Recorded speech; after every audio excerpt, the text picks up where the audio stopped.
നമസ്കാരം. അധ്യാത്മരാമായണം ശ്രീരാമ അവതാരം. അയോധ്യയിലെ രാജാവായിരുന്നു ദശരഥൻ. സത്യം മാത്രം പറയുന്നവനും പരാക്രമശാലിയും 3 ലോകങ്ങളിലും പ്രസിദ്ധനുമായിരുന്നു അദ്ദേഹം. വളരെക്കാലം കഴിഞ്ഞിട്ടും അദ്ദേഹത്തിന് പുത്രനുണ്ടായില്ല.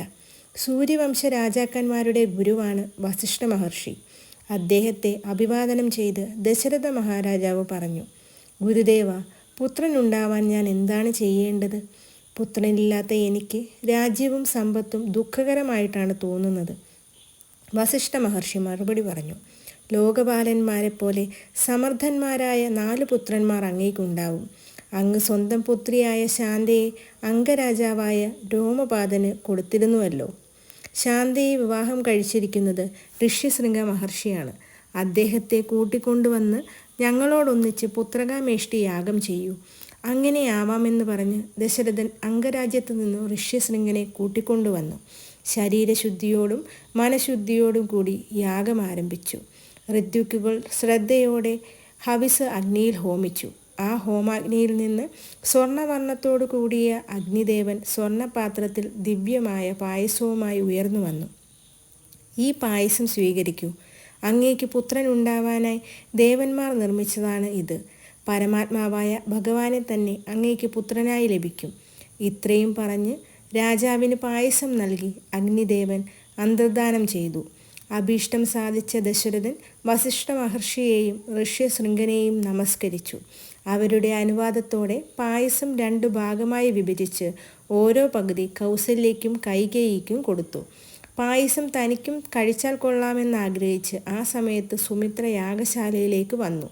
കൗസല്യയും കൈകേയിയും തങ്ങൾക്ക് കിട്ടിയതിൽ പകുതി വീതം സുമിത്രയ്ക്ക് കൊടുത്തു. പായസം കഴിച്ചതിനാൽ 3 രാജ്ഞിമാരും ഗർഭിണികളായിത്തീർന്നു. രാജമന്ദിരത്തിൽ അവർ 3 പേരും ദേവസ്ത്രീകളെ പോലെ തേജസ്വിനികളായി പ്രകാശിച്ചു. 10 മാസം തികഞ്ഞപ്പോൾ മേടമാസത്തിലെ വെളുത്ത പക്ഷത്തിലെ 9ാം ദിവസം പുണർദം നക്ഷത്രത്തിൽ കൗസല്യ അത്ഭുത സ്വരൂപിയായ ഒരു കുഞ്ഞിനെ പ്രസവിച്ചു. ലഗ്നം കർക്കിടകമായിരുന്നു. 5 ഗ്രഹങ്ങൾ ഉച്ചത്തിൽ നിന്നിരുന്നു. മധ്യാഹ്ന സമയമായിരുന്നു. ആകാശത്തിൽ നിന്ന് ദേവന്മാരുടെ പുഷ്പവൃഷ്ടിയുണ്ടായി. ദേവവാദ്യങ്ങൾ മുഴങ്ങി. ജഗത്തിൻ്റെ മുഴുവൻ രക്ഷിതാവും ഒരിക്കലും മാറ്റമില്ലാത്തവനും പരമാത്മാവുമായ ഭഗവാൻ കൗസല്യയുടെ പുത്രനായി അവതരിച്ചു. സാക്ഷാൽ വിഷ്ണു സ്വരൂപിയായിട്ടാണ് ഭഗവാൻ പ്രകാശിച്ചത്. നീല താമരപ്പൂവിൻ്റെ നിറം. മഞ്ഞ പട്ട് ധരിച്ചിരുന്നു. ചെന്താമര പൂവിതൾ പോലെ നീണ്ടു ചുവന്ന് സുന്ദരങ്ങളായ കണ്ണുകൾ. കാതിൽ മകരകുണ്ടലങ്ങൾ. 1000 സൂര്യന്മാർ ഒന്നിച്ചുയർന്നതുപോലെ ശോഭ. കിരീടമണിഞ്ഞ ശിരസ്, ചുരുണ്ടു നീണ്ട തലമുടി, ശംഖചക്ര ഗദാപത്മങ്ങൾ ധരിച്ച 4 തൃക്കൈകൾ. അനുഗ്രഹത്തെ സൂചിപ്പിക്കുന്ന പുഞ്ചിരി പൂനിലാവോടു കൂടിയ മുഖം. കാരുണ്യം അഴിഞ്ഞൊഴുകുന്ന കടാക്ഷം. ശ്രീവത്സം എന്ന മറുക്. മുത്തുമാലകൾ, തോൾവളകൾ, കാൽത്തളകൾ എന്നീ ആഭരണങ്ങൾ. ഇങ്ങനെയുള്ള സ്വരൂപത്തിൽ പരമാത്മാവായ ഭഗവാൻ തൻ്റെ പുത്രനായി ജനിച്ചത് കണ്ട് ആശ്ചര്യപരവശയായി ആനന്ദക്കണ്ണീരൊഴുക്കിക്കൊണ്ടും തൊഴുതുകൊണ്ടും കൗസല്യ സ്തുതിക്കാൻ ആരംഭിച്ചു. ദേവന്മാരുടെ എല്ലാം നിയന്താവായ ഭഗവാനെ, ശംഖുചക്ര ഗദാപത്മധാരിയായ അങ്ങേക്ക് നമസ്കാരം. പരമാത്മാവും നാശരഹിതനും അവസാനമില്ലാത്തവനും പൂർണ്ണനും പുരുഷോത്തമനുമാണ് അവിടുന്ന്. വാക്ക്, ബുദ്ധി, മനസ്സ്, ഇന്ദ്രിയങ്ങൾ കൊണ്ട് അറിയാൻ കഴിയാത്തവനും എല്ലാ വസ്തുക്കളിലും ഉണ്മയായി വിളങ്ങുന്നവനും ജ്ഞാനമാത്ര സ്വരൂപനുമാണ് അവിടുന്നെന്ന് വേദജ്ഞരായ ഋഷികൾ പറയുന്നു. രജസ്, സത്വം, തമസ് എന്നീ 3 ഗുണങ്ങളെ കൊണ്ട് ഈ പ്രപഞ്ചത്തെ സൃഷ്ടിച്ച് രക്ഷിച്ച് സംഹരിക്കുന്നവനാണ് അങ്ങ്. എന്നാൽ 3 ഗുണങ്ങൾക്കും അതീതനും പരമനിർമ്മലനുമാണ്. പ്രവർത്തിക്കുന്നവനെ പോലെ തോന്നപ്പെട്ടാലും അങ്ങ് യാതൊന്നും പ്രവർത്തിക്കുന്നില്ല. സഞ്ചരിക്കുന്നവനെ പോലെ കാണപ്പെട്ടാലും സഞ്ചരിക്കുന്നില്ല. കേൾക്കുന്നവനെ പോലെ കാണപ്പെട്ടാലും ഒന്നും കേൾക്കുന്നില്ല. കാണുന്നവനെ പോലെ തോന്നപ്പെടുന്നുണ്ടെങ്കിലും ഒന്നും കാണുന്നില്ല. കയ്യ്, കാല് മുതലായ കർമ്മേന്ദ്രിയങ്ങൾക്കും കാത്, കണ്ണ് മുതലായ ജ്ഞാനേന്ദ്രിയങ്ങൾക്കും അതീതനാണ് അവിടുന്ന്.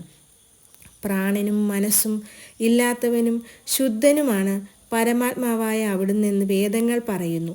എല്ലാവരിലും സമനായി സ്ഥിതി ചെയ്യുന്നുവെങ്കിലും അജ്ഞന്മാർക്ക് അങ്ങയെ കാണാൻ കഴിയില്ല. എന്നാൽ മനഃശുദ്ധി വന്നവർക്ക് സ്വന്തം ഹൃദയത്തിൽ അനുഭവസ്വരൂപേണ അറിയാനും കഴിയുന്നു. നിന്തിരുവടിയുടെ ഉള്ളിൽ കോടിക്കണക്കിന് ബ്രഹ്മാണ്ടങ്ങൾ പരമാണുക്കളെ പോലെ പാറി പറന്നുകൊണ്ടിരിക്കുന്നു. അപ്രകാരമുള്ള അവിടുന്ന് എൻ്റെ വയറ്റിൽ നിന്ന് ജനിച്ചവനെ പോലെ കാണപ്പെടുന്നു. ആശ്ചര്യം തന്നെ! രഘുവംശത്തിൽ സർവശ്രേഷ്ഠനായി അവതരിച്ച ഭഗവാനെ, ഭക്തന്മാരോടുള്ള അവിടുത്തെ വാത്സല്യ പാരവശ്യം എനിക്കിന്ന് കാണാൻ കഴിഞ്ഞു. അതുകൊണ്ടാണല്ലോ എൻ്റെ മകനായി അവിടുന്ന് ജനിച്ചത്. ഭർത്താവ്, പുത്രൻ, ധനം മുതലായവയിൽ ആസക്തയായി ഞാൻ സംസാര സമുദ്രത്തിൽ മുങ്ങിപ്പൊങ്ങിക്കൊണ്ടിരിക്കുന്നവളാണ്. ഇന്ന് അവിടുത്തെ ആശ്രയിക്കാൻ എനിക്ക് കഴിഞ്ഞു. അവിടുത്തെ ഈ വിഷ്ണു സ്വരൂപം എന്നെന്നും എൻ്റെ മനസ്സിൽ വിളങ്ങുമാറായി തീരണേ ഭഗവാനെ. ലോകത്തെ മുഴുവൻ മയക്കുന്ന നിന്തിരുവഴിയുടെ മായ എന്നെ ബാധിക്കാതിരിക്കാൻ അനുഗ്രഹിക്കണേ. വിശ്വാത്മാവായ ഭഗവാനെ, അലൗകികമായ ഈ സ്വരൂപത്തെ മറയ്ക്കണേ. ആനന്ദമാത്രവും ആകർഷകവുമായ ബാലസ്വരൂപം സ്വീകരിക്കണേ. അങ്ങനെ ചെയ്താൽ കോമള ബാലനായ അങ്ങയെ ആലിംഗനം ചെയ്തും അങ്ങയോട് സംസാരിച്ചും എനിക്ക് ഭക്തി വളർത്താനും അജ്ഞാനത്തിൻ്റെ അപ്പുറത്തേക്ക് കടക്കാനും കഴിയും. ഭഗവാൻ മറുപടി അരുളി ചെയ്തു. അവിടുത്തെ ഇഷ്ടം പോലെ ചെയ്യാം. രാവണനെ കൊന്ന് ഭൂമിയുടെ ഭാരം നശിപ്പിക്കാൻ ബ്രഹ്മദേവൻ അപേക്ഷിച്ചതനുസരിച്ചാണ് ഞാനിപ്പോൾ അവതരിച്ചിരിക്കുന്നത്. കഴിഞ്ഞ ജന്മത്തിൽ അമ്മയും ദശരഥ രാജാവും ഞാൻ മകനായി ജനിക്കണമെന്നാഗ്രഹിച്ച് വളരെ കാലം തപസ്സുകൊണ്ട് എന്നെ ആരാധിച്ചിരുന്നു. അതാണ് ഞാനിപ്പോൾ നിങ്ങളുടെ പുത്രനായി പിറക്കാൻ കാരണം. പൂർവജന്മ തപസ്സിൻ്റെ ഫലമായിട്ടാണ് അമ്മയ്ക്കെന്നെ ഈ രൂപത്തിൽ കാണാൻ കഴിഞ്ഞത്. എൻ്റെ ദർശനം മോക്ഷാനുഭൂതിയിലേക്ക് നയിക്കുന്നതാണ്. വേണ്ടത്ര സുഹൃതമില്ലാത്തവർക്ക് എന്നെ കാണാൻ കിട്ടില്ല. നമ്മുടെ ഈ സംവാദത്തെ ശ്രദ്ധയോടെ പഠിക്കുകയോ കേൾക്കുകയോ ചെയ്യുന്നവർ പോലും മരണസമയത്ത് എന്നെ സ്മരിക്കാനും സാരൂപ്യ മുക്തിയെ പ്രാപിക്കാനും ഇടയായിത്തീരും. ഇങ്ങനെ അമ്മയോട് പറഞ്ഞ് ഭഗവാൻ ഒരു സാധാരണ ശിശുവായി കരയാൻ തുടങ്ങി. കൊച്ചു കുഞ്ഞാണെങ്കിലും ഇന്ദ്രനീലരത്നം പോലെ ശോഭിക്കുന്നവനും നീണ്ട കണ്ണുകളോട് കൂടിയവനും അതീവ സുന്ദരനുമായിരുന്നു. ഉദിച്ചുയരുന്ന സൂര്യനെ പോലെ തേജസ്സോടു കൂടിയവനും ലോകപാലന്മാരെ പോലും ആനന്ദിപ്പിക്കുന്നവനുമായിരുന്നു ദശരഥ മഹാരാജാവ്. പുത്രനുണ്ടായ വിവരം കേട്ട് ആനന്ദ സമുദ്രത്തിൽ ആറാടി. ഗുരുവായ വസിഷ്ഠനോടൊന്നിച്ച് അന്തഃപുരത്തിൽ ചെന്ന് കൗസല്യയുടെ സമീപത്ത് കിടക്കുന്ന ബാലനെ കണ്ടു. താമര ഇതൾ പോലെ നീണ്ടു സുന്ദരങ്ങളായ കണ്ണുകളോട് കൂടിയ കുഞ്ഞിനെ കണ്ട് സന്തോഷപരവശനായി പുത്രന് ജാതകർമ്മങ്ങളെല്ലാം ചെയ്തു. അടുത്ത ദിവസം പൂയം നക്ഷത്രത്തിൽ കൈകേയി മനോഹരനായ ഒരു ബാലനെ പ്രസവിച്ചു. ആയില്യം നക്ഷത്രത്തിൽ സുമിത്രയിൽ പൂർണ്ണചന്ദ്രന്മാരെ പോലെ തേജസ്വികളായ 2 ഉണ്ണികൾ പിറന്നു. പുത്രന്മാർ ജനിച്ച സന്തോഷത്താൽ ദശരഥർ ബ്രാഹ്മണർക്ക് 1000 ഗ്രാമങ്ങളും ധാരാളം സ്വർണ്ണ നാണയങ്ങൾ, വസ്ത്രങ്ങൾ, പശുക്കൾ എന്നിവയും ദാനം ചെയ്തു. കൗസല്യയുടെ മകന് വസിഷ്ഠ മഹർഷി രാമൻ എന്ന് നാമകരണം ചെയ്തു.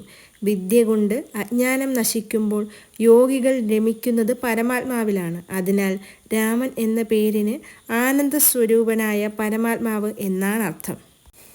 എല്ലാവരെയും ആനന്ദിപ്പിക്കുന്നവൻ എന്നും ആ പേരിന് അർത്ഥമുണ്ട്. ഭരണത്തിൽ വിദഗ്ധനായി തീരുമെന്നതിനാൽ കൈകേയി പുത്രന് ഭരതൻ എന്നും പേര് നൽകി. സുമിത്രയുടെ ഒരു മകൻ സർവ്വലക്ഷണങ്ങളും തികഞ്ഞവനാകയാൽ ഗുരു ലക്ഷ്മണൻ എന്ന് പേരിട്ടു. ശത്രുക്കളെ സംഹരിക്കുവാനായി വരുന്നു എന്നർത്ഥത്തിൽ സുമിത്രയുടെ മറ്റേ പുത്രന് ശത്രുഘ്നൻ എന്നും പേരിട്ടു. ലക്ഷ്മണൻ എപ്പോഴും രാമനോടും ശത്രുഘ്നൻ ഭരതനോടും ഒന്നിച്ചാണ് സഞ്ചരിച്ചിരുന്നത്.